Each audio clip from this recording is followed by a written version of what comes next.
I'm just a young nigga, I'm a ball like I'm Kobe. And off this Henny I might OD. If a nigga running up, he better show me. Have a nigga leaking slowly, and I'm just trying to put my team on. And broken little shots with that beam joint. What's up, Tweezy Gang? It's your boy here back with another banger. Today I'm going to be showing you possibly the best point guard build that will be on NBA 2K21.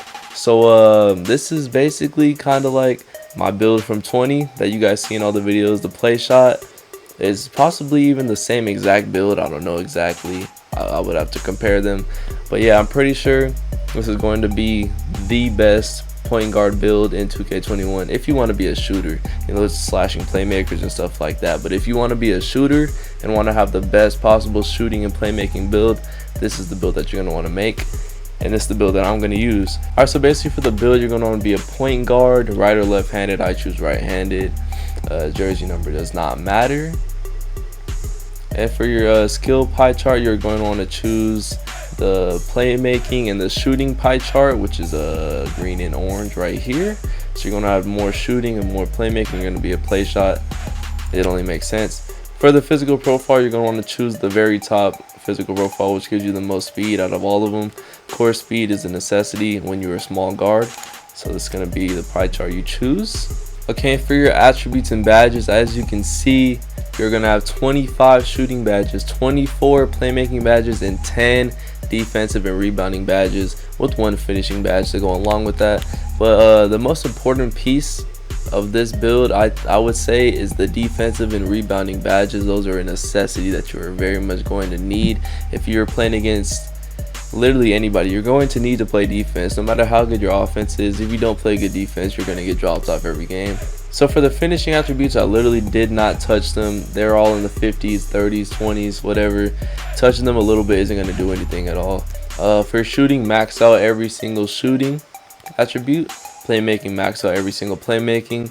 And for defensive and rebounding, max out every single attribute except for interior defense. You're going to want to max out the bottom half first, and then put the rest of your attributes towards interior defense to get the 10th badge. Because look, if I go 1 down, I only have 9 defensive badges. Go 1 more up, that's 10 defensive badges right there. Very much needed. Body shaper really doesn't matter. It doesn't affect gameplay or anything, but I always choose built.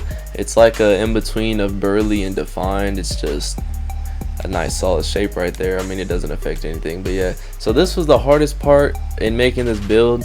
I believe my player on 2K20 was 6'2", if I'm not mistaken, and that's also what the height is going to be of this player right here. Now let me explain. 6'3" seems like, you know, it would be the perfect height. Nothing changes, all our attributes stay the same, but I saw more positives than negatives when I put it down to 6'2". As you can see, the speed and acceleration went up. Speed went up 2, acceleration went up 1. I had 1 more ball handle, and my post moves went down 3. I mean, when am I really going to be doing post moves like that? Interior defense went down 1. Not a big deal. I'm not going to be playing interior defense. And my blocks and offensive rebounds went down 1, which again doesn't matter as long as we have all those. As long as we're guarding point guards and guards, those attributes are not going to matter that much. And also the close shot went down 1, which again, 57 to 56 is not a big deal. So that's what we're going with. For our weight, we are not going to go to the exact lowest weight. We're going to go 2 clicks up from the lowest weight. Now let me explain this. So if we go all the way to lowest weight, we have a 39 strength along with our 91 speed and 90 acceleration.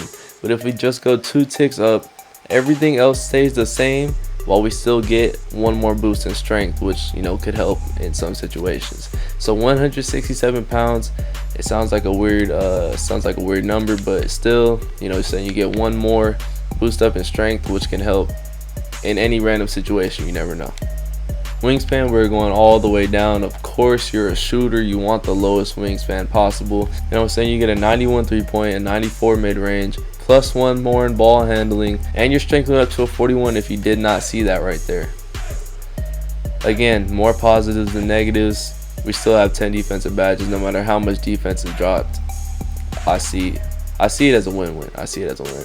And now for the second hardest decision I had to make when creating this build was the takeover. Now in 2K20 I did choose sharpshooting takeover, but on this game I feel like the off dribbles and the fadeaways and all that are really going to be like boosted way more like it was in 2K17. This game reminds me a lot of 2K17 with its gameplay, and that was one of my favorite 2Ks. And I also had a shot creator on 2K17, which is why I'm going with shot creating Takeover on this build.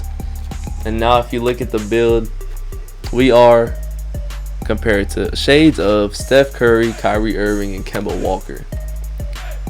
Like those are three of the top 10 point guards in the league right now. Kemba Walker is top 10, Steph and Kyrie top 3. You feel me? So I mean, hey. This is going to be a good build whether you like it or not. As you can see, playmaking shot creator. Now let's get to the badges. Alright, so first let's go up to 99 overall real quick.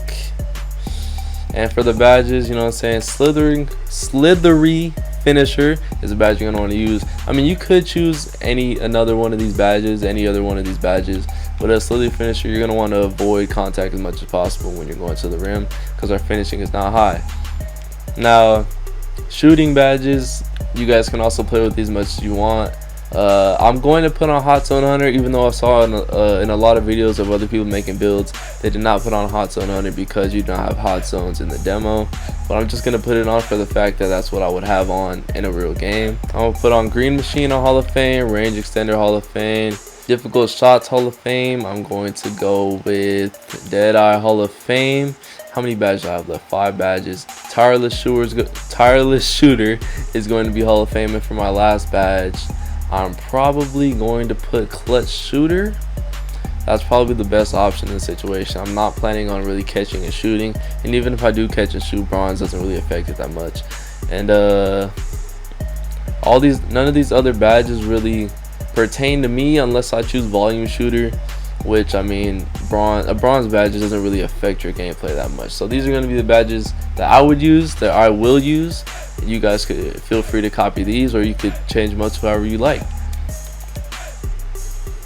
Now for the playmaking badges, I'm going to first start off Space Creator Hall of Fame, Diamond Hall of Fame. Being the point guard, you're probably going to have at the 2 spot someone who can shoot at least a little bit, and you're going to want to boost their shooting stats with Diamond Hall of Fame. Handles for days, unpluckable, you do not want to be getting ripped out here in the park. Tight Handles Hall of Fame.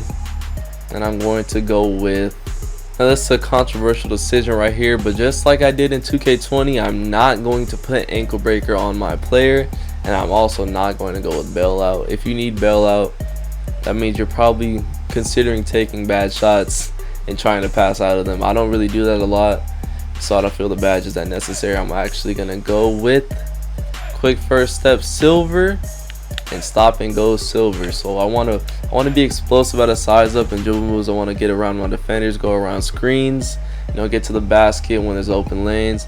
But I also want to be able to stop on a dime and pull up for the 3, or to stop and change direction quick. So I'm going to go with silver for both of these. Boom. And now for defensive and rebounding badges. Of course, being a guard, you're going to want to put clamps on gold. You're going to also want to put pickpocket on gold. Actually, you might change up the pickpocket one, but I like to reach, and I like to be the one that teaches when I reach. You know what I'm saying? They say you reach, I teach. I reach, I teach. You feel me? But yeah, I'm gonna go with gold pickpocket, and I'm also going to go with gold intimidator, because you're going to want to make your defenders miss, even if you're in a somewhat bad position.